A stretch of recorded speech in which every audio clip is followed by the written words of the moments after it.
The P-Files. Hi guys, Ryan here. As you can tell, there's been some developments in what we've discovered, and while we sort through all that and see what's a hoax and what isn't, in the interest of my recovery and continued healing, I wanted to share a chapter from one of the more well-known Theo Sultan books. It was released under the title The Daddy Complex. That's D-A-D, an acronym of the word daddy. But you might know it as its more popular title, Father Crime. As always, read by the illustrious Teri Delongpre. And in it, Theo Sultan confronts his various pasts as a family man and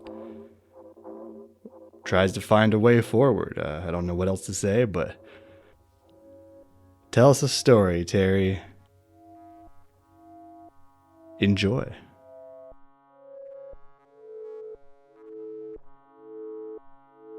Sultan lumbered into his one-bedroom, hand-built cabin deep in the Virginia wilderness, and miles from that non-stop shit show known as society.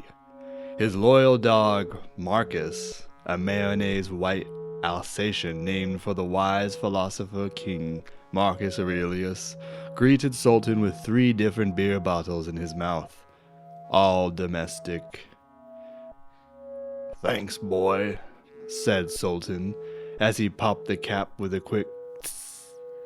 In his mercenary days, Sultan was once a part of a disastrous mission to acquire rare hops from deep in the Congo for a brewer out of Portland, Oregon. There were no survivors. The cutthroat hops trade made blood diamonds look like cereal prizes. It had been domestics ever since.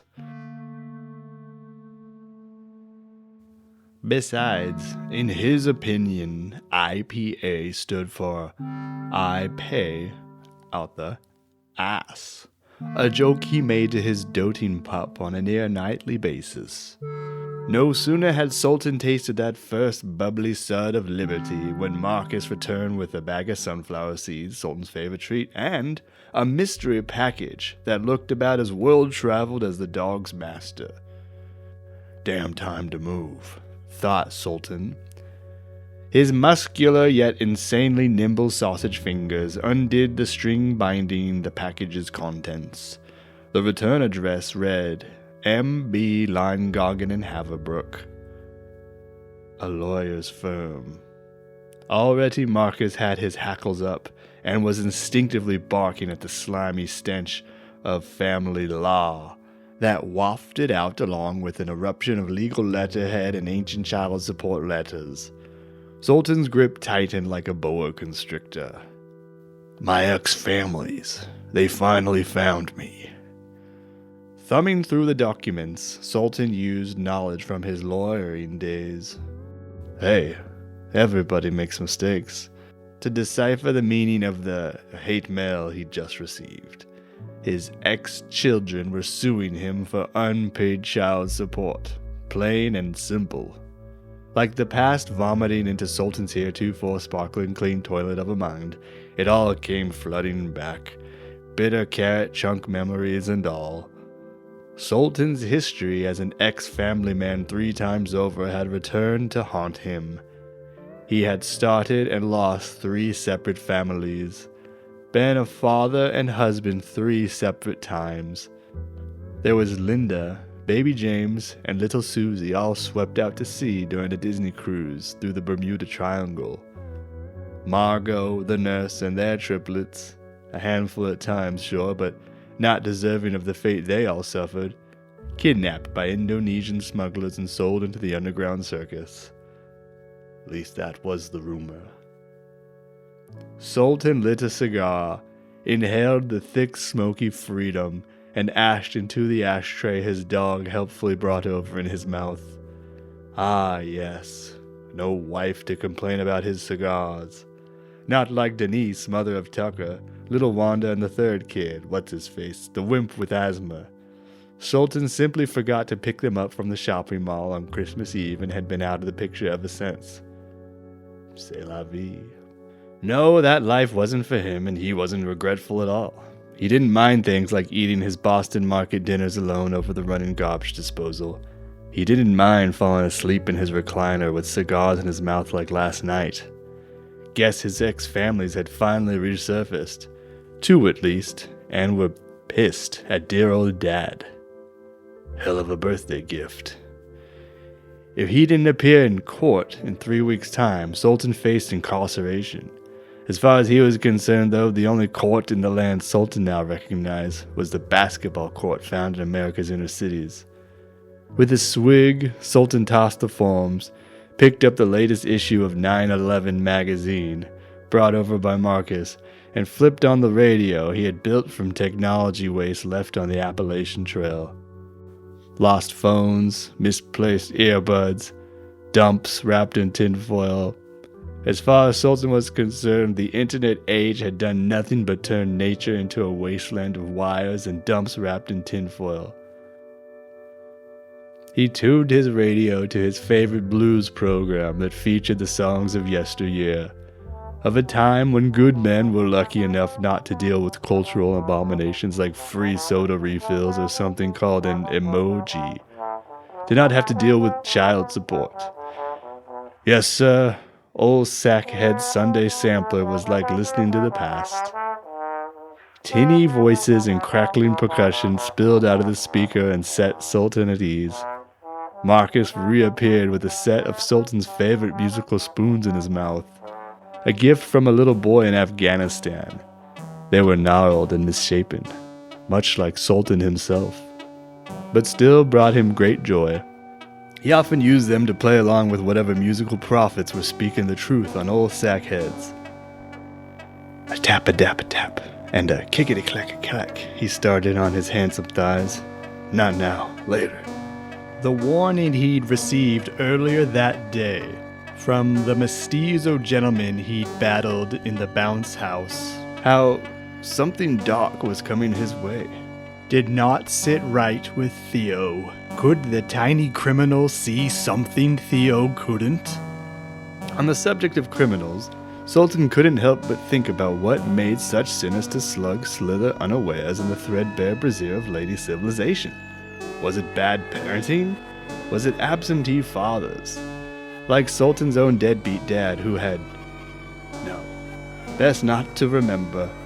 Best to forget the pain, Sultan thought, as he now found himself downing his 12th domestic beer, motorcycling shirtless through the local graveyard, to his own dad's final resting place.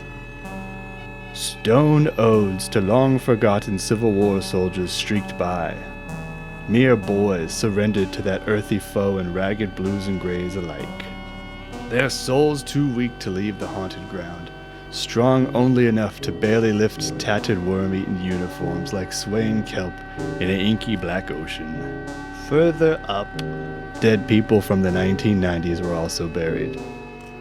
Wind whipped through Sultan's dirty blonde hair as his Harley-Davidson FX Superglide cruiser with aqua-colored bulletproof side compartments smashed apart headstones willy-nilly.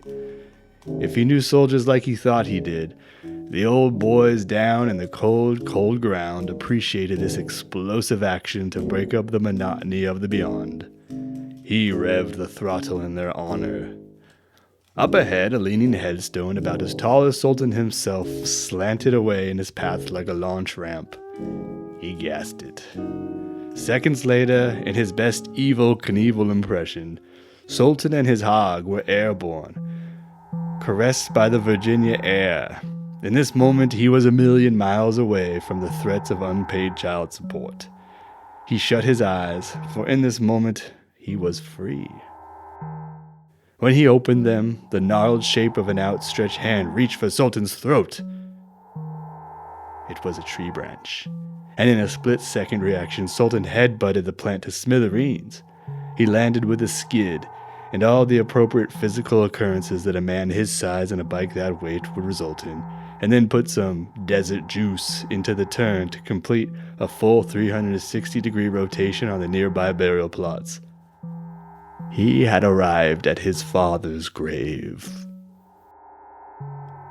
Chapter 11. 7-year-old Theodore frowned. His parents argued in the parking lot of Ace's Meatplanes. Happy children skipped out of the building's hangar-style doors, tummies fat and lips shiny with airplane meat. They talked of ham rudders and sausage fuselages.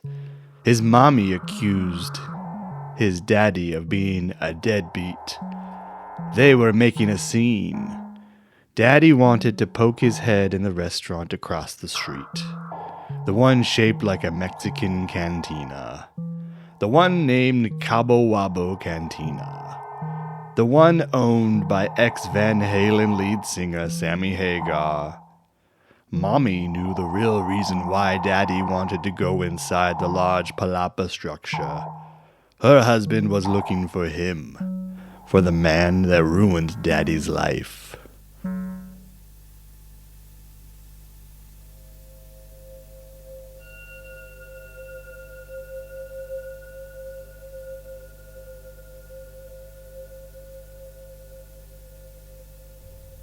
A story is a beautiful thing. It's a dangerous thing. And we are all governed by our own beginnings and middles and ends. And each of those have beginnings and middles and ends. And those have beginnings and middles and ends. And like a fractal of experience and time going away and creating an importance or attention to the events in the most basic sense. When each of those periods starts and keeps going is up to interpretation, but you figure after a little bit each section kind of gets a baked in generality to it that can then be summed up into descriptive traits. Like, one was selfish, mostly, then turned a little better and selfless, kind of. One was ignorant, kind of, and then became aware, mostly. That kind of thing. That's the hope, at least. That's the hope.